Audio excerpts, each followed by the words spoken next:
Mr. Sokanathan, Colombo, Almora, 30th June 1897. My dear friend, the bearer of this note, Swami Shivananda, is being sent to Ceylon, as promised by me during my sojourn. He is quite fit for the work entrusted to his care, of course, with your kind help. I hope you will introduce him to other Ceylon friends. Yours ever in the Lord, Vivekananda. 9.1.114 Swami Shivananda, Almora, the 9th July 1897. Dear Shivananda, I haven't received any word of your arrival yet. I heard that Alasingha has gone there with his relations by way of Jaipur. We stayed at the Binsa Dak Bungalow rest house for 2 or 3 days, and then I left for Shyamdhura. At this, Miss Henrietta Muller got infuriated and left for Almora. Terribly upset, Miss Muller accused Shivananda of telling her first that I shall live with a friend as his guest, and of renting later such a big house for the season at 80 rupees without consulting her. Very cross with everybody, she has been reproving one and all, but has cooled down a little when I said I would pay half of the rent. Shashi himself, Swami Ramakrishnananda, should handle the entire amount of 100 rupees which the Raja of Ramnad is donating every month. He should send a detailed account of the monthly income and expenditure to the mutt. Otherwise, there won't be any check. Advise him to spend as little as necessary on Thakur's worship, for the money is primarily for propagation of truth. In case Gupta, Swami Sadananda, has lost his mental balance, ask him to come to Almora, but only when the boy selected for Shashi reaches there. I received a letter from R.A. Rajam Iyer. The money he sent has reached the mutt. I have received 2 volumes of Ramanuja's commentary. Advise him to send me the third. Ask Gigi Narasimhachari to send me similar commentaries by Madhava and others if he can. A public meeting will have to be organized at Madras to present an address of welcome to the Raja Ajit Singh of Khetri and to Pratap Singh of Jodhpur for their boldness in visiting England as well as for representing their principalities in India in the Jubilee celebration. This has to be done on their return to India, but for that, you have to endeavor from now on. Please go to Colombo and arrange a similar public meeting there. Give my love to Kiddy, Singaravelu Mudaliyar, and Dr. Nanjunda Rao. Ask Kiddy why he hasn't written to me. What is wrong with him? Has he lost his devotion? Bear this in mind that you should not assume a teacher's place in the beginning. Do all your work with humility, otherwise everything will crumble to pieces. Please see that there is no opposition, criticism, or obstacles to Shashi's work in Madras, for everybody should obey him, whoever may be in charge of a particular center. If Shashi goes to Ceylon, he will have to obey your authority, etc. Make sure that every center sends a weekly report to the mutt. I have not seen a single one from Shashi yet. Oh Rama, how hard it is to turn a donkey into a horse, even by beating. Above all, obedience and esprit de corps. The work cannot succeed unless there is perfect obedience to the authority of the order and sacrifice of individual views for the sake of the order. Trinair gunatvam apannair badhyante mattadantinaha. Blades of grass woven into a rope can restrain even mad elephants. With love to Sashi and Gupta, Vivekananda. 9.1.115 Sister Christine, Khetri, 13th December 1897. My dear Christina, how funny all these dreams and evil prognostications of yours. You don't want to send me evil influences by thinking that way of me? I will be only too glad to lose 50 pounds of my weight. A little rest puffs me up, and I am the same bloated monk as ever. I'm all right except for a bad cold the last few days, owing to exposure and travel in the desert. I thank you for the letter though. I am pleased with it enormously as it shows the mind. Give Mrs. Funke, baby Stella Campbell, and all the rest my love, and as you know, yourself. Yours ever in the Lord, Vivekananda. P.S. I will write a better note when this cold has left. V. 9.1.116 Sister Christine, Jodhpur, Rajputana, 4th January 1898. Love and greetings etc. to thee, dear Christina, and a happy new year. May it find you younger in heart, stronger in body, and purer in spirit. I am still traveling in season and out of season, lecturing some, working a good deal.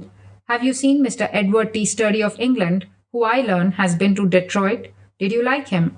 I am quite well and strong. Hope to meet you this blessed year again in America. I am going to Calcutta in a few days, where I intend to be the rest of this cold weather. Next summer I start for England or America most probably. Yours ever in the Lord, Vivekananda. 9.1.117, Sister Nivedita, Calcutta, 30th January 1898. My dear Miss Noble, this is to introduce Professor M. Gupta, who has been already introduced to you on board the boat that brought you over to shore. He has very kindly consented to devote an hour or more every day to teach you Bengali. I need not state that he is a genuine, good, and great soul. Ever yours in the Lord, Vivekananda. P.S. I'm afraid you felt badly today. V. 9.1.118, Sister Christine, the Mutt, Belur, Howrah District, Bengal, India, 11th March 1898. My dear Christina, I simply wonder what has become of you. It is an age that I did not hear from you, and I expected so much after Sturdy's visit to Detroit. How did you like the man? What about Baby and the Devendorfs? How is Mrs. Funke? What are you going to do this summer? Take rest, dear Christina. I'm sure you require it badly. Mrs. Bull of Boston and Miss MacLeod of New York are now in India. We have changed our mutt from the old, nasty house to a house on the banks of the Ganges. This is much more healthy and beautiful. We have also got a good piece of land very near on the same side where Mrs. Bull and Miss MacLeod are putting up now. It is wonderful how they accommodate themselves to our Indian life of privation and hardship. My, these Yanks can do anything. After the luxuries of Boston and New York, to be quite content and happy in this wretched little house. We intend to travel a bit together in Kashmir, and then I come to America with them, and am sure to get a hearty welcome from my friends. What do you think? Is it welcome news to you? Of course, I cannot undergo the same amount of work as before. That, dear Christina, I am sorry I will no more be able to do. I will do a little work and take a good deal of rest. No more getting crowds and making noise, but quiet, silent, personal work will be all I intend to do. This time I will quietly come and quietly go away, seeing only my old friends and no noise. Write soon, as I am so anxious.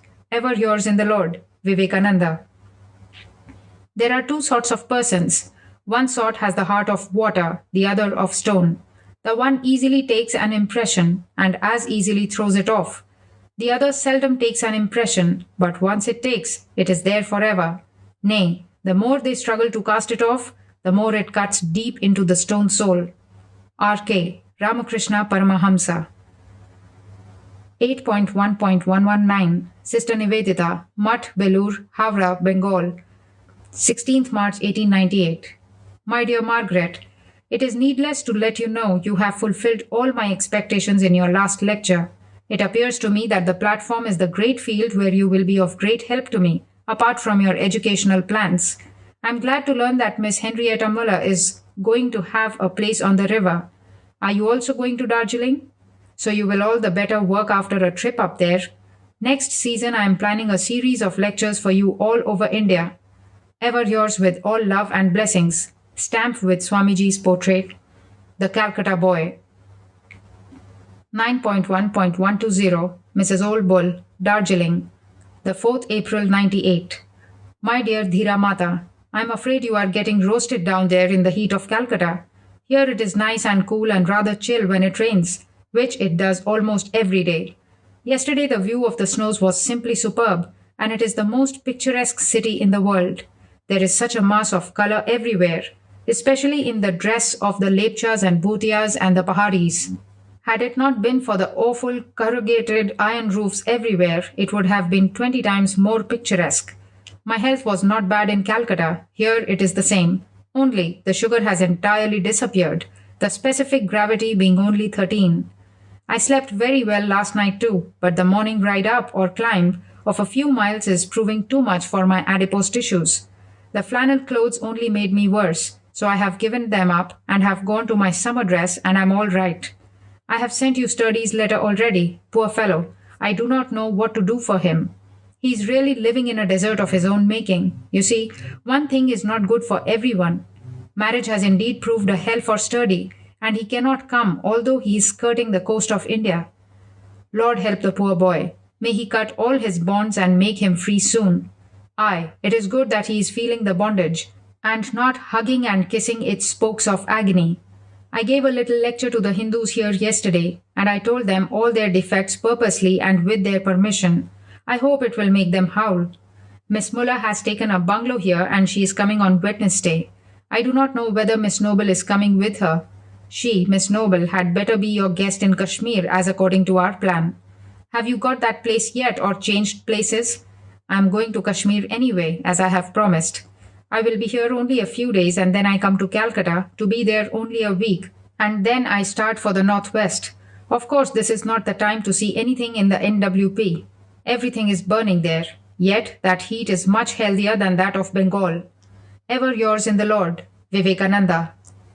9.1.121 Munshi Jagmohan Lal, Ballinville, Darjeeling, 15th April 1898. My dear Jagmohan, if you can find out all the letters that I had addressed to H.H. on my way to and stay in Japan, Europe, and America, please do send them carefully packed under registered cover to my address in the mutt as early as possible.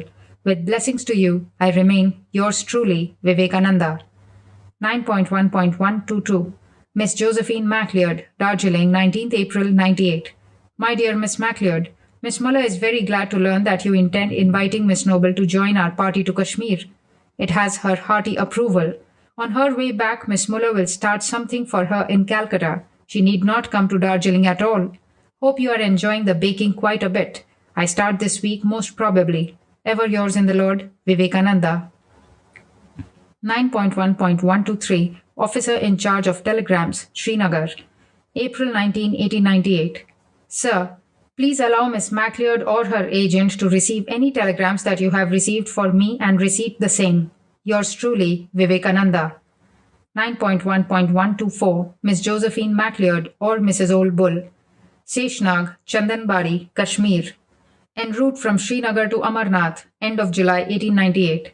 I send back the old Dundee as it is difficult to carry it through. I have got another like Margaret's. Please send it back to the Tehsildar of Vernag, Khan Chand, Esquire, whom you already know. We are all right. Margot has discovered some new flowers and is happy. There is not much ice, so the road is good. Yours affectionately, Vivekananda. P.S. Keep this Dundee till I come and pay the coolies. 4 rupees, 2 annas each. Coolie, Tara. Accounts list. Illegible word, 20. Dundee, 26. Coolies, 16. 2 hours, 8 rupees. Coolies, 4. 2.5 hours at 4 annas per hour, 2 rupees, 8 annas. Dundee, 26. 3.5 hours at 6 annas per hour, 34 rupees, 2 annas. 4 extra, 1 hour at 4 annas per hour, 1 rupee, 0 annas. 2 ponies, 2.5 hours at 12 annas per hour, 3 rupees, 12 annas. 1 pony, 1 hour at 12 annas per hour, 0 rupees, 12 annas. Total 50 rupees, 2 annas. 2 Dundies, 3 hours. Illegible words. 52, 0. Illegible words. 8, 0. 60, 0. Bed chairs, 4 rupees. Luggage, 25 rupees. Dundee, 26 rupees. 55 rupees. 55 rupees, all inclusive. 2 horses, first stage, 12 miles. Batakuti, Pahalgaon, Pahalgam, next stage. 9.1.125 Mr. J.J. Goodwin's mother.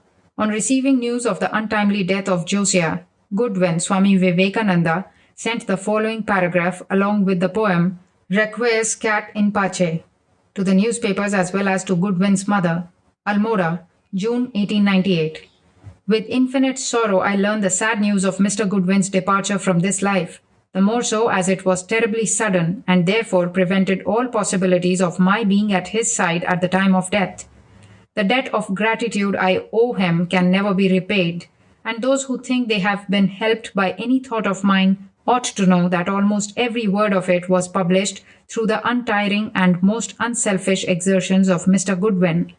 In him I have lost a friend true as steel, a disciple of never-failing devotion, a worker who knew not what tiring was, and the world is less rich by one of those few who are born, as it were, to live only for others. Unsigned. 9.1.126 Maharaja Ajit Singh, Raja of Khetri, Srinagar, 10th August 1898. Your Highness, I have long not heard any news of you. How are things going on with you, both bodily and mentally? I have been to see Sri Amarnath Ji. It was a very enjoyable trip and the darshana was glorious. I will be here about a month more, then I return to the plains.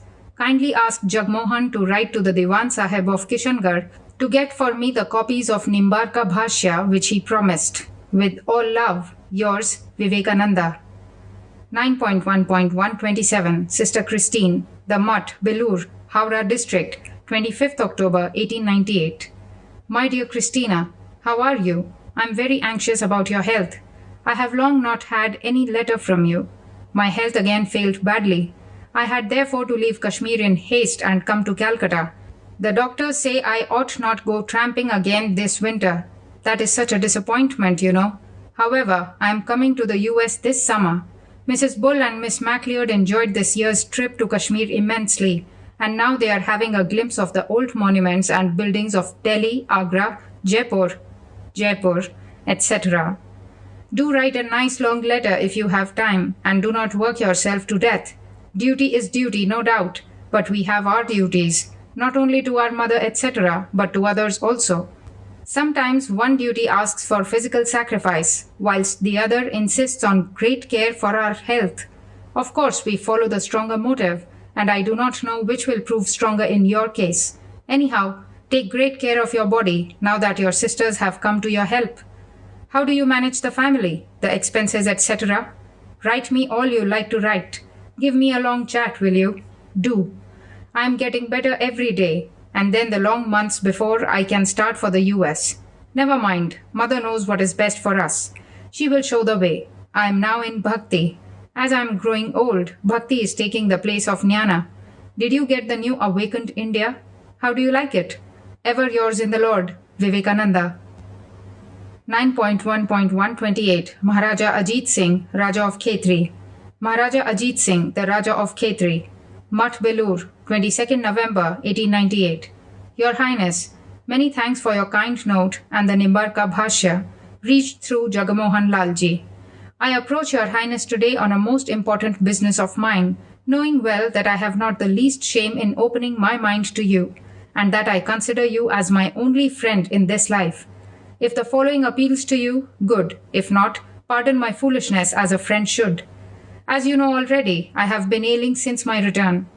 In Calcutta, Your Highness assured me of your friendship and help for me personally and advised me not to be worried about this incurable malady. This disease has been caused by nervous excitement, and no amount of change can do me good unless the worry and anxiety and excitement are taken off me.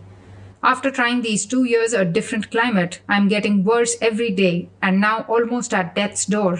I appeal to Your Highness's work, generosity, and friendship.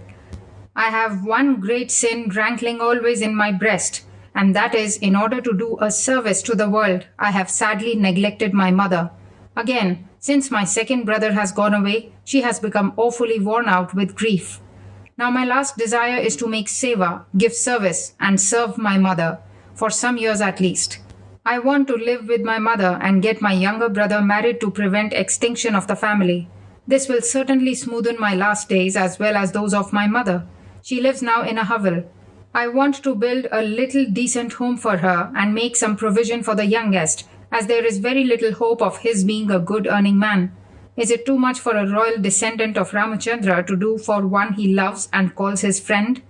I do not know whom else to appeal to. The money I got from Europe was for the work, and every penny almost has been given over to that work. Nor can I beg of others for help for my own self. About my own family affairs, I have exposed myself to Your Highness, and none else shall know of it. I am tired, heartsick, and dying. Do, I pray, this last great work of kindness to me, befitting your great and generous nature, and as a crest to the numerous kindnesses you have shown me. And as Your Highness will make my last days smooth and easy, may He whom I have tried to serve all my life ever shower His choicest blessings on you and yours. Ever yours in the Lord, Vivekananda. P.S. This is strictly private. Will you please drop a wire to me whether you will do it or not? Ever yours, Vivekananda. 9.1.129 Maharaja Ajit Singh, Raja of Khetri. Mutt Belur, Howrah District, 1st December 1898. Your Highness, your telegram has pleased me beyond description, and it is worthy of your noble self. I herewith give you the details of what I want. The lowest possible estimate of building a little home in Calcutta is at least 10,000 rupees.